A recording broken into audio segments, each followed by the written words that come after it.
Health Secretary, we've had literally thousands of you wanting to take part. So let's press on and get through as many as we can. Health Secretary, if you wouldn't mind. Let's start with Doug McLaren, who wants to ask about Neil Ferguson. And this is what he is saying. Has Neil Ferguson been fined by the police for breaking lockdown rules? And if not, why not? The answer to that is I don't know, Doug. The first I heard about this was when I read it in the newspapers. It's not a story I've been close to, but clearly the social distancing rules are there for everyone, and they're incredibly important and they're deadly serious. And the reason is because they're the means by which we've managed to get control of this virus. Should he be prosecuted? Well, you can imagine what my views are, but that is absolutely a matter... I can't imagine. Tell me. It's a matter for the police. As a government minister, I'm not allowed to get involved in the operational decisions of police matters. No, of course. But I think that, you know, the social distancing rules are very important and people should follow them. I mean, we saw what happened with the Scottish Chief Medical Officer, didn't we, yes. Catherine Calderwood, and she was warned by the police. Right. Was that the right decision? Well, absolutely, I back the police.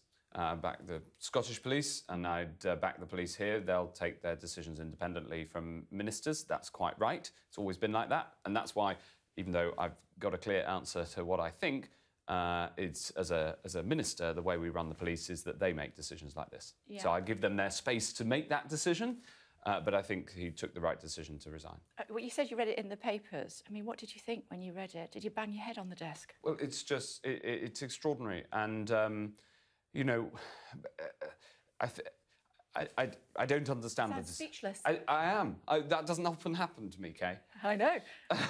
And but I am. I am. And you know, Mr. Ferguson Professor Ferguson is a very, very eminent and impressive scientist, and the science that he's done has been an important part of what we've listened to, and I think that.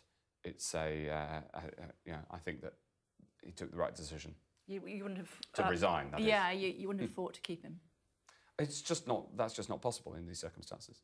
Final thought, just before we move on to the next question. I mean, one of his defences was that he'd already had COVID, yes. like you. Yes. So, as a result, it's OK to social distance. Well, do you know what? I asked exactly that question of the Chief Medical Officer after I'd had coronavirus, and there is... Normally, there's immunity and you're much lower risk from a coronavirus if you've had it recently. But we don't know that for sure. And there's so many new things about this coronavirus that we don't know that that's the case. So I asked exactly that question of the Chief Medical Officer. Can I behave differently because I've now had it? Do I still have to do the social distancing? And the answer was very clear, which is yes, we all have to abide by social distancing. Now, as it happens, we do have this, a scientific survey in the field right now to find out if people who have definitely had it because they tested positive and have the antibodies, if they then get it again. Yeah. And if they don't, then we'll know scientifically that for people who have had it and have been tested to have the antibodies, that they can go about in a much more low-risk way. And if that science comes through, as we do expect it to, then we will be able to say that people are lower risk if they've had that positive antibody test. But we don't know that yet, and that's why the rules are the same for everyone. And if that proves to be the case, can he have his job back? Everybody's got to follow the social distancing rules. OK. Our next question is from Linda from Whitwell, which is in Derbyshire, and it's a video. This is what Linda wants to ask you. I am one of the very vulnerable patients who is being shielded. Am I going to have to wait until a vaccine has been developed before I can hug my children and grandchildren and see my friends? Or are there any other options being considered to guarantee my safety outside lockdown? Health Secretary? Well, thank you. That's a really important question. I know it's a question a lot of people are asking. Now, those who are shielded are those, just to be clear, are those who've specifically received a letter from the NHS saying that they are clinically extremely vulnerable to this disease. This is not the rules for the all over 70s, which are in a who are in a different category. So the answer I'm going to give relates to the shielded who've specifically received a letter from the NHS. So you have to have this and I letter. want to make it clear, because there has been some confusion between those two groups. Yeah. And the answer is that we asked those who are being shielded to stay, to avoid as much human contact as possible for 12 weeks. That we may have to extend that 12 weeks, but we hope not to. And the answer is we may well be able to release some of those measures before a vaccine is available, if we can get the level of new cases, the number of new cases, right down. So in some countries, they've managed to now get the number of new cases right down, and that if we get there, if we succeed in doing that, then we will be able to take clinical advice on whether it's safe for those who are shielded to be able to, for instance, hug their grandchildren. I understand the emotional impact that this is having, and there are many people who haven't left their homes now for 6 weeks or so. That is a long, long time, especially if you don't have a garden. And so that's right at the front of my mind. And making sure we get the rules around those who are shielded right is really important. And we will take into account not just the impact of coronavirus, but also the wider impact on people's physical and mental health from being stuck at home for such a long time. And what about if they manage to squeeze in a cheeky hug with their grandchildren? Would they, in your view, still be treated in the same way as Neil Ferguson? Well, everybody should follow the social distancing guidelines. However, what I'd say is that those who are shielded, they're shielded for their own protection. And of course, we all must follow the social distancing guidelines for the protection of public health, but the specifically very strenuous rules for those who are shielded are for their protection, over and above the broader social distancing rules that we must all follow. OK, let's listen to Brian. This is Brian's question. What if a vaccine can't be found for COVID-19 is what Brian's asking. Well, if a vaccine can't be found, then we have to learn to find a way to live with this virus, which means getting the numbers right down and then holding them down through, for instance, mass-scale testing and tracing the virus through a combination of the technology and human contact tracers. And, of course, we're working on treatments, that is to say, drugs that can make sure that if you do get ill with coronavirus, it isn't life-threatening in the way that it is now. But it's not a guarantee we'll find a vaccine, But none of these, it is not a guarantee we'll find a vaccine. We're doing everything we possibly can, that we're putting as many resources into the scientists, brilliant scientists who are leading this.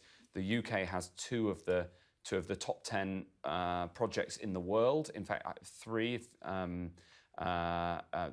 There's one new one coming along from GlaxoSmithKline and Sanofi. So we've got 3 potential vaccines, 2 of which are really 2 of the world leaders.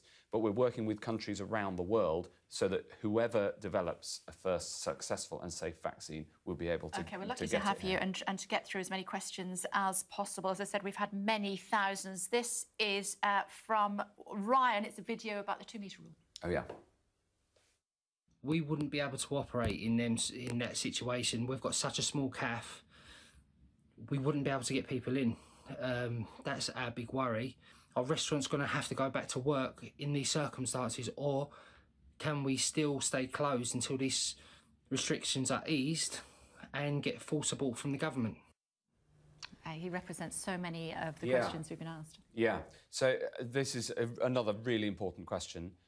And the Business Secretary is working on the rules for safe working so that we can try to, when we get the rate of new infections down, we can work on how people can get back to work as safely as possible.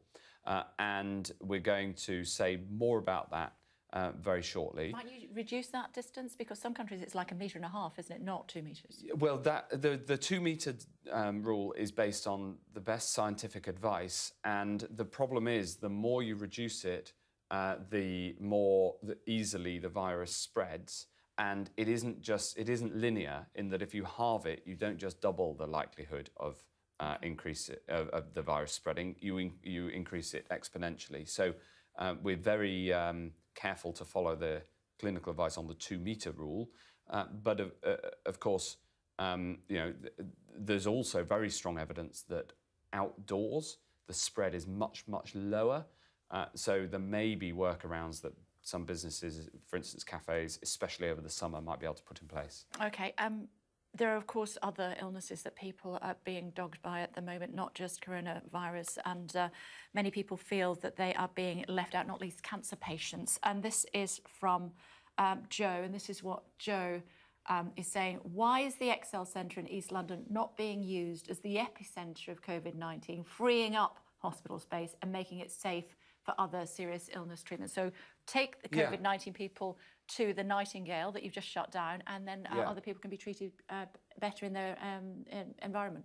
Well, we're taking this principle, which is very a sensible principle, and putting that into place within existing hospitals, within the mainstream hospitals. And the reason for that is that many people with coronavirus also have other conditions. And the Excel Centre, the Nightingales, are designed for people who only have coronavirus and don't have other underlying health conditions. And we now, thankfully, the numbers who are in our intensive care wards are much lower. They're about half what they were at the peak around Easter. Yeah, but Joe's point is, why not put them all together in the Nightingale? So what we're doing is, within hospitals, we're separating the hospitals into COVID and non-COVID areas, and that means that if people have more serious complications, they're actually safer in a full-blown hospital that has the full intensive care capabilities. So we have looked at this question, and because the numbers in hospital are now coming down, we're able to support people within the within mainstream hospitals. People wouldn't be as safe if they went to the Nightingale hospitals. Is that what you're saying? The facilities are better in the main hospitals. That's right, absolutely, because the Nightingale is there. The Nightingales are there to treat only coronavirus. Many people with coronavirus who are in intensive care also have other complications that the Nightingale wouldn't be as well placed to deal with. So it is, in fact, it's safer if you've got coronavirus to be treated in a mainstream hospital, but also we are separating out within hospitals the coronavirus from the non-coronavirus areas to reduce the spread of the disease within hospitals. So Nightingale is there as extremist, really? It is there to stop. It was there to stop the NHS being overtopped. And, one of the good things that's happened in this crisis is that the NHS has always been able to have the capacity. We haven't had the situation we've seen in other countries where the health system's been overwhelmed. Yeah, but just to answer Joe, I mean, cancer patients are still going to have to wait longer than normal, aren't they? So we're restarting cancer treatment. There is a challenge with some cancer treatments when it takes your immune system right down to zero, that is not a wise thing to do when there's an epidemic going on. That's irrespective of what's available in the NHS. But a lot of cancer treatment has carried on through the crisis, of course, because it's time critical. And those parts that we stopped for less time critical cancers, no cancer is not time critical, but for the less time critical cancers, we're now beginning to restart and doing that in a safe way. The absolutely critical message for viewers is that if you are advised by your clinician to go to a hospital appointment, you should go, because they will have taken into account the COVID risks as well as the risk of so there will have been that risk assessment, and that's you right. Should keep you your really should follow the advice. If you're told to go to hospital, please do. Doctors are, of course, taking precautions as far as PPE is concerned. Dentists, that's a big issue. Dentist appointments are something people are having to cope without at the moment. A question for you here from Dr. Okoya. Patients are in pain, dangerous swellings. Primary dental care is in danger of collapse because private practices who support the NHS with up to 60% of funding have had no help from the government, no rates relief, no grants, and things are in danger of collapse. What are you going to do about it? So dentistry is another really important area that we want to get started again as soon as it's safe to do so. So there have been arrangements put in place for emergency dental care. So for patients who've got something urgent, there are almost 200 centres around the UK, around England, I'd say, that for emergency dental care. But we have advised people not to take up routine dental checkups. In fact, I had to delay mine, that was obviously as an important precaution, because by its nature, your dentist is close to you when they're looking at your teeth. I'm working with the British Dental Association. I understand the impact because many people pay privately to go to the dentist, and that, of course, is having a business impact on dentists, alongside the lack of NHS work, because we're not recommending people go for routine checkups. So it is something that it's really important that we support our dentists through this through this period. Will be open again. As part of the restart of the NHS, that's something that we're working on. A couple of weeks, a month? I hope in that sort of time period, yes. So you'll be able to go back back but to I can't give a again. concrete answer, because it depends on the rate of the new transmissions of the virus coming down, which makes things safer right across the board. But I very much hope then that you realise how urgent it is. I do. I get it. Okay. Fertility treatment yes. Is something. I know you've spoken about actually yes. In Downing Street when you were doing one of the news conferences. It's something that Carla from the Forest of Dean was going through before lockdown. And this is what Carla says. Can there be some guidance on when cancelled operations due to COVID-19 would be rebooked? As a woman of 34, yes. Severe fertility issues, it's absolutely soul-destroying. Knowing each day I am waiting, my chances of becoming a mother are just slipping by. Yes, well, heartbreaking. It is heartbreaking, and it's something that I've seen the wonders of IVF in my own family, not me personally, but close family, and so I know how important it is for you, Carla, and for other people in your circumstances. I'm really pleased that we have been able to restart fertility treatment. We announced that last week. Now, of course, fertility treatment was paused for just over a month, and therefore there will be a backlog to get through. But we've been able to get that restart going, and I very much hope, Carla, that you get your appointment sooner rather than later, because of course I understand how urgent it is for people who want to start a family, and also how wonderful it is when it goes right. I'm sure. The medics that are involved with PPE, they would still get, with IVF, forgive me, they were too many acronyms, they would still get the PPE as necessary, would they? Yes, of course, it's important. And that they'd get the PPE that is required by the guidance that's been set out. Okay. Yeah. The next question is from John in Edinburgh, who is asking about care homes. Did you sacrifice the elderly people in care homes so that you could ensure that the NHS were not overrun? No, we didn't do this. You can understand the question. You can understand why people feel that way. Well, what I'd say is that we have, from the start, worked very hard to protect people in care homes, and actually the proportion of people. Why do you think they feel that you didn't? Well, I don't know. I think that there hasn't been as much until this crisis. There hasn't historically been as much discussion in the public debate about the support that is given to people in care homes. And I'm really glad that actually one of the things that's happened as we go through this crisis is that there has been much more discussion of that. We put in place the first guidance to care homes in February. And when large numbers of people were left hospital to create the space in the hospital to deal with COVID-19, that was before there were many cases of coronavirus.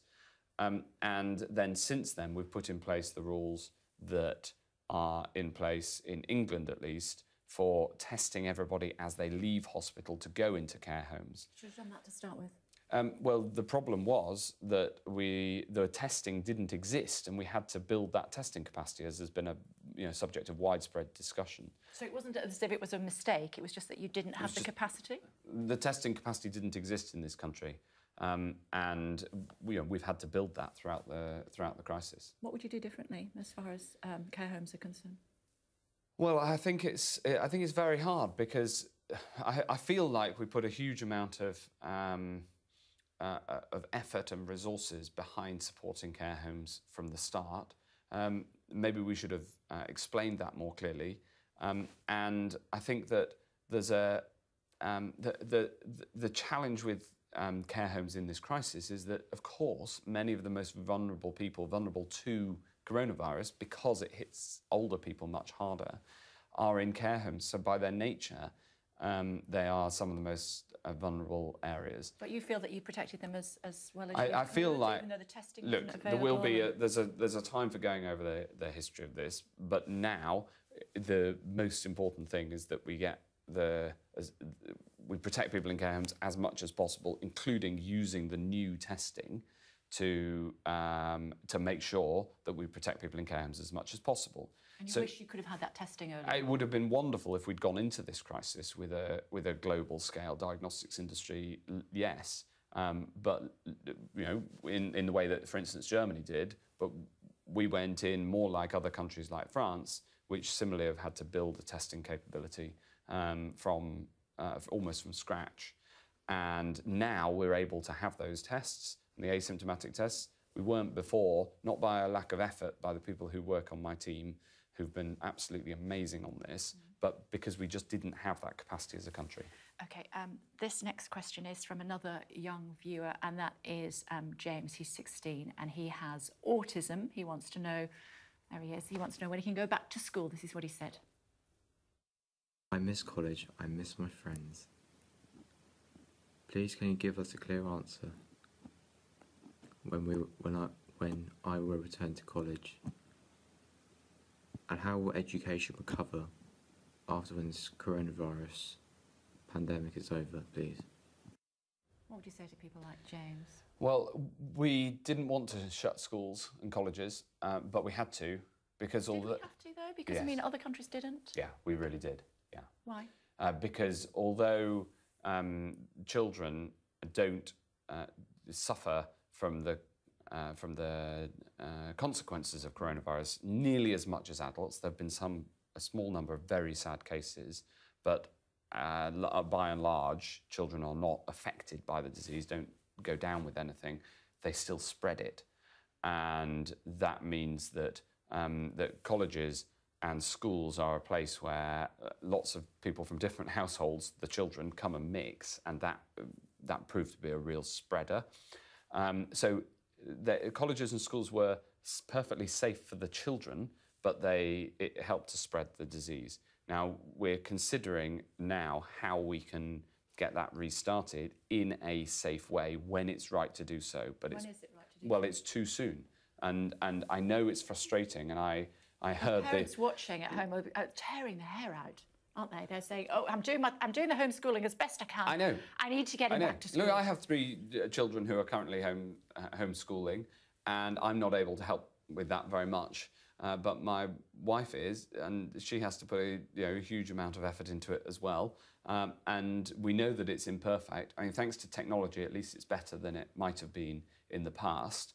But that's, I totally understand the frustration of those who want to get back to school. In fact, I admire children who want to get back to school because they want the social part really, as well. We're looking at September in all seriousness.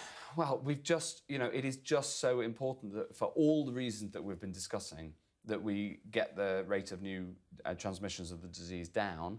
And if there is something that we can do before then we will.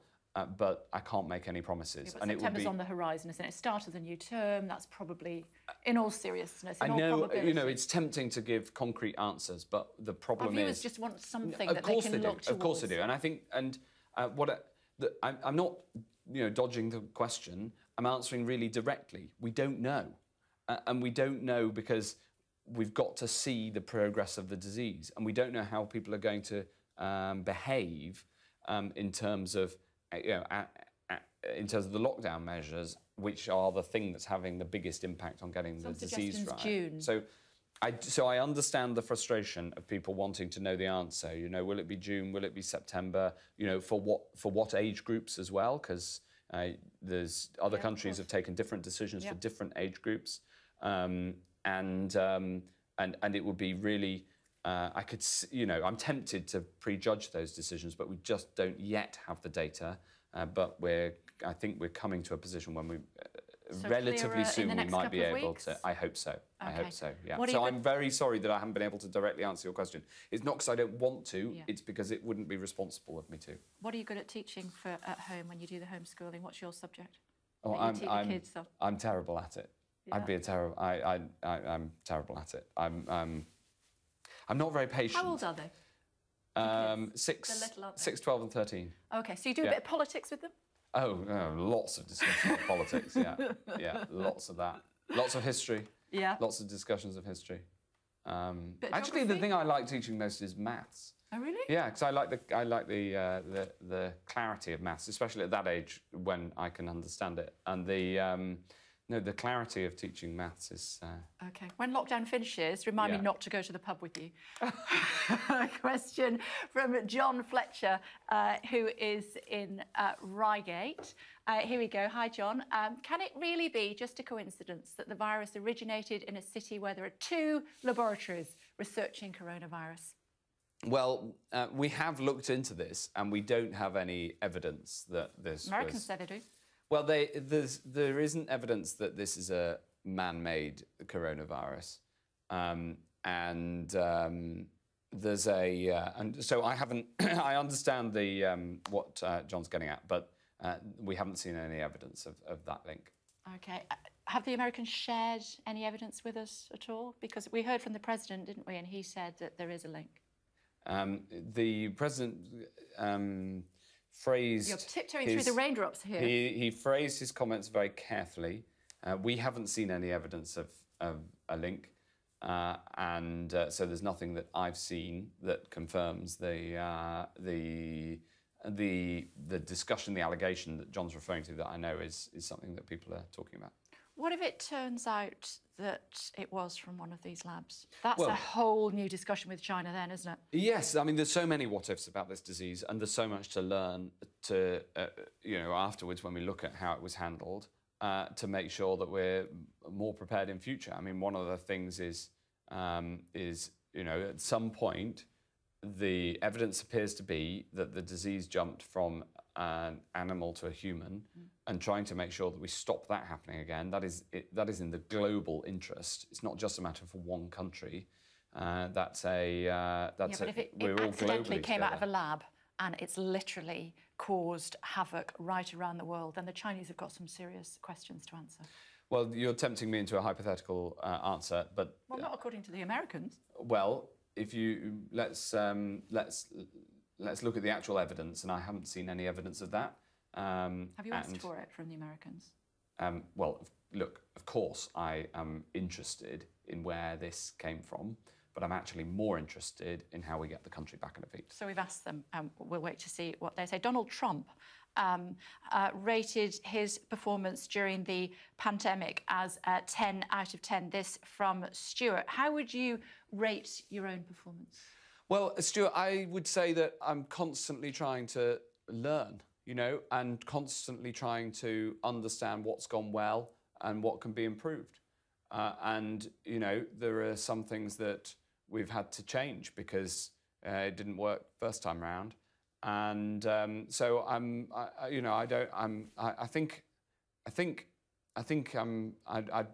give you a more humble response than the president.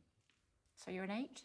Well, I'm not going to put a figure on it, obviously, but there are things that we've learned. I'll give you one example of something that we learned and we changed. We put in place guidance around funerals, and that guidance was interpreted in a different way to what we expected. And then I saw some funerals were taking place with no loved ones nearby. Yeah. and that was terrible. And so we changed the guidance. You know, we should have put the updated guidance in the first place and said to everybody, it is okay to have a small number of members of your family at every funeral. Of course you can socially distance at a funeral, as long as there aren't too many people there. There's a 13-year-old boy that was being buried. Yeah, well, I've talked about that, and I've, you know, it really affected me actually, watching him being buried by men in hazmat suits rather than with his loving family nearby. And that's one example of something that we should have done differently first time around. What other mistakes have you made? Well, off the top of your head. I don't know. There'll be a time for reviews. You seem quite weary. Do you think? Well, I kind of think that looking back, I'm not going to be bombastic about it. I'd far rather listen, and because all that matters is getting the response right going forward. Yeah, but you were poorly, weren't you? And you had COVID-19 yourself. Even when you went back to work, I could see that you were still poorly, and yet you've had to do it because if not you, then who would have taken the nation to where we are now? You've had a massive responsibility on your shoulders, and I'm not blowing wind up your skirt because I give you a hard time a lot, but you know, it has been incredibly difficult for you. To what extent do that burden of responsibility, does it weigh you down? You know, lots of people ask me this question, and it doesn't. I don't think of it that way. I don't feel that because I feel highly motivated to get it right, and that includes constantly listening to the accusations that you get and listening to the criticisms and saying, well, where have they got a point, and what can we learn from it? And you know, I get up in the morning, and I think, what can I do today to try to get this country's the best possible response? And then I work on that all day, and then I go to bed and I get up and do the same. And you know, occasionally I get a few hours off. This weekend I managed to play frisbee in the park with my kids, and so take some exercise. Is that okay with social distancing? Yes, it is, because it's exercise in the park. Got it. Exercise in the park. Exercise is one of the important reasons that people can go out.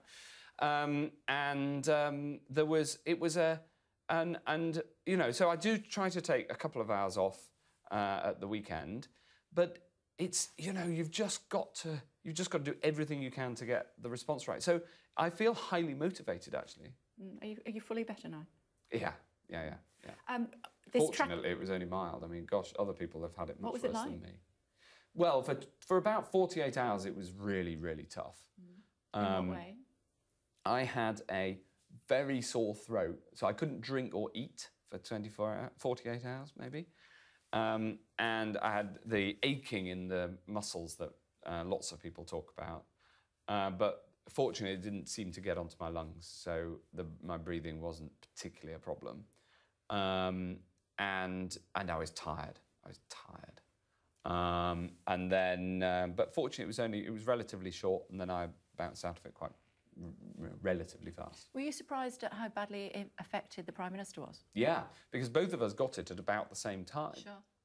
And I was within 4 or 5 days, I felt like I was getting much better, and within a week, I was back out at the podium at the press conference, and I talked to him all the way through it.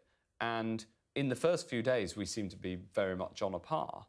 And then I just got better, and he didn't. And it was strange, because I just thought, well, you know, I'm getting better, he'll get better as well. And then he didn't.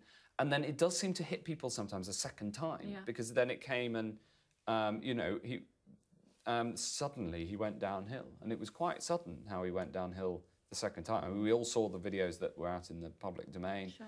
And him coming out to clap for carers on the Thursday night and looking like a ghost.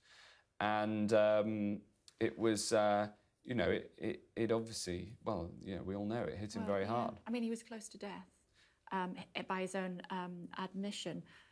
We have now got the highest death rate in Europe. How can that be? How were we just not prepared? No, I think we've got to be very cautious with these data. I think we've got to be really careful in how we describe it, because you've got to take a lot of things into account. So firstly, we're one of the biggest countries in Europe, and that matters. So there are smaller countries which naturally will have a lower death rate because they've got fewer France people. And the like, you know, comparisons with those countries, even Italy. Yeah, so Spain and Italy, for instance, don't include deaths outside of hospital in their figures. We didn't used to, because it's harder to count deaths in the community and in care homes, and we now do.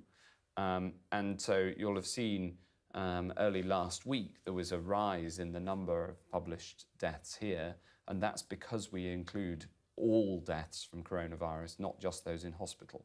So, you know, Spain and Italy are smaller countries and they don't include all deaths in their figures.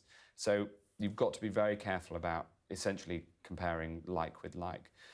If you talk to the statisticians and the chief medical officer, what they say is that it's only afterwards, looking back and looking at the total number of people who've died during the peak, compared to the normal number, because you've also got to take into account the age profile and factors like obesity, because there does seem to be a link between obesity and Can you say the Prime Minister's fat? I wouldn't put those words into his own mouth. I'd leave you ask him the question and see how he responds. Anyway, my point is on the data, on the international comparisons, you've got to make sure you're comparing apples with apples, and the way to make that sort of comparison, I'm advised, is you've got to look at the impact of, you've got to look at the total number of deaths over the period, compared that to a normal year, and that's the way to make that sort of comparison. We're over the peak, at least for now, is what we are being told. Let's end, if we may, with a final viewer's question about the tracking app trial underway on the Isle of Wight. And this is what David is saying. If the trials for the new app are not successful, do you have a plan B? Yes, we do. We'll improve the app, and we'll look at doing it in a different way. And we'll increase the number of human contact tracers, because the app is only part of actually a whole program, the testing, the human contact tracing, and then the technology. It's all about tracing the virus and following the virus as it spreads. Security issues. Even today in The Guardian, they're talking about security issues and people not wanting to get involved, not signing up, because they don't necessarily want people to know where they are all the time. Well, I just asked Mr. Ferguson. Well, we wouldn't know where people are all the time. So I've seen those concerns, and they are wrong. They are not based on what's happening in the app. The point is in the app that the data is stored on your own phone until you choose to go to the NHS to get a test if you've got positive symptoms. So, you know, I think I've seen articles about this and questions about this, but they're based on a misunderstanding of what the app does. And to prove the point, we've published the source code of the app, so anybody can go and have a look at how the app works and how it protects your privacy, whilst also critically being so important for the health of the nation. It protects you, it protects the people who you're close to, it protects the community. We've taken those privacy concerns into account in its design. I haven't yet seen a critique based on privacy that is accurate or based on an actual understanding of what the app does. So if anybody's proposing to has those concerns or is proposing to write about them, I would suggest that they go and look at what the app actually does before doing so. Because if you are spreading those sorts of stories and discouraging people from downloading the app, then what you're actually doing is making it harder for us as a community to fight this virus. So I'm being quite robust in my response to these critiques, because we have taken the concerns into account. We have an ethics advisory board.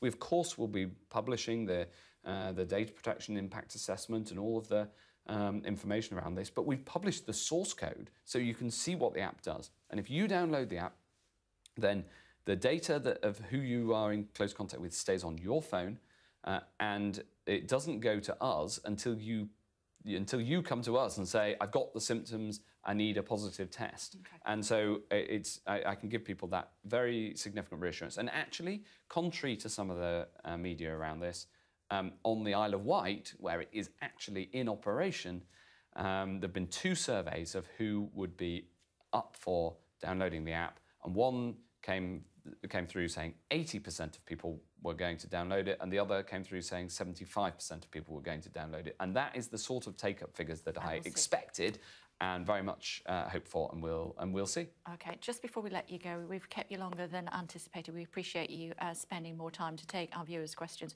Final thought. Last time we were in the studio together here was February time. Right. Neither of us had any comprehension of what was to come, what this wretched disease was going to do, this virus going to do, not only to the UK, but to everyone around the world. I'm not sure about that. Oh, really? Did you know? I was very worried about it, yeah. Yeah, and, you know, I first found out about this... But if you knew in February, why were you not stockpiling what we needed? We were. Why were the tests not available? We were building the testing capability, yes. But we still didn't have enough time to do it? Well, we had to... Because it moved so quickly. Is that what you're saying? That's right. You know, we invented the test in January. In February, we got the number of tests up to 2,000. In March, we multiplied that by 5 times to 10,000, and then obviously I set the 100,000 target. No, Germany. We were well. The Germans started with this enormous diagnostics industry, but if you look at other countries around the world, we're miles ahead on testing, and we're now one of the world leaders. It's true that Germany has a very high capacity, about the same as ours. So we've basically caught up with Germany that started with this massive capability. And the Americans are also ahead. We're miles ahead of South Korea now, absolutely. So I first found out about, we didn't know it was COVID-19, it wasn't called that, at the start of January. Yeah. No, right end of December, wasn't it? 31st of December. 31st of December is when the Chinese admitted to it, and I found out at the end of that week, on the Friday of that week, and I started having meetings in the department. We discussed it right from the start of January, and put in place. We had the plans, but the plans were in advance were for a flu as opposed to a coronavirus, so we had to adjust them. No, but I've been working on this full time since long before it became a subject of national issue. And in fact, I remember some Prime Minister's questions in sort of February, sitting there thinking, I was sitting there in the House of Commons, all these questions about all the other things that matter in life, and thinking, nobody's asking about the single biggest issue that's about to come and hit us. Really? And it did, yeah. And why do you think that was? Why was? Well, because it wasn't. It was a sort of health issue that was going on in China, as opposed to. And I was briefing cabinet, and I was doing statements to Parliament, and people were asking. Was the Prime Minister not listening? No, the Prime Minister was heavily involved. Yeah, I told him right at the start. No, he had a fortnight's holiday, didn't he? And in one of his country homes. No, he didn't. No. Is that not true? I know. It's not true, no. So, look, there have been, you know, the people will... Lots of stories in the press that aren't true. I think you're referring to a particular investigation by a Sunday newspaper that was absolutely riddled with errors. And part of what, you know, that's all about the history. What matters is what happens going forward. OK, final thought before I let you go finally. What are you most looking forward to when lockdown ends? Going to Suffolk. So I've been stuck in London. And you know, I haven't been to Suffolk, to my constituency, for more than a month, probably 2 months now. I can still do my job as local MP thanks to email and phones, but God, just getting out to the countryside, getting lungfuls of fresh air.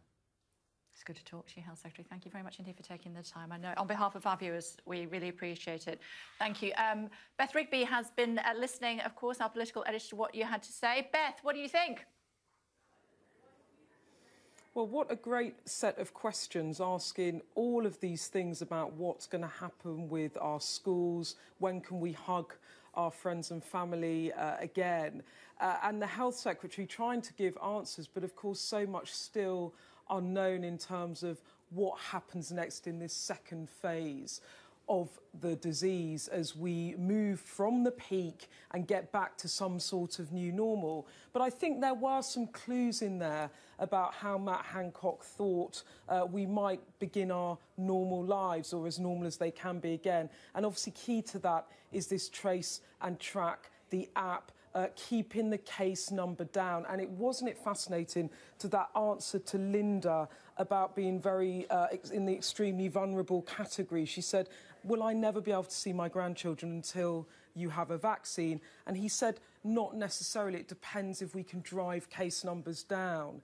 And epidemiologists and ministers here now looking very closely at South Korea, where they have a population of 53 million, but only around 250 deaths. And why? Because they have a very good trace and track system in place, and getting people to download that app and also making sure that app works will be crucial. But also, wasn't he fascinating on the matter of Neil Ferguson, Professor Ferguson from Imperial College? Let's have a listen to what he said about his resignation last night. Well, it's just, it's extraordinary. And, you know,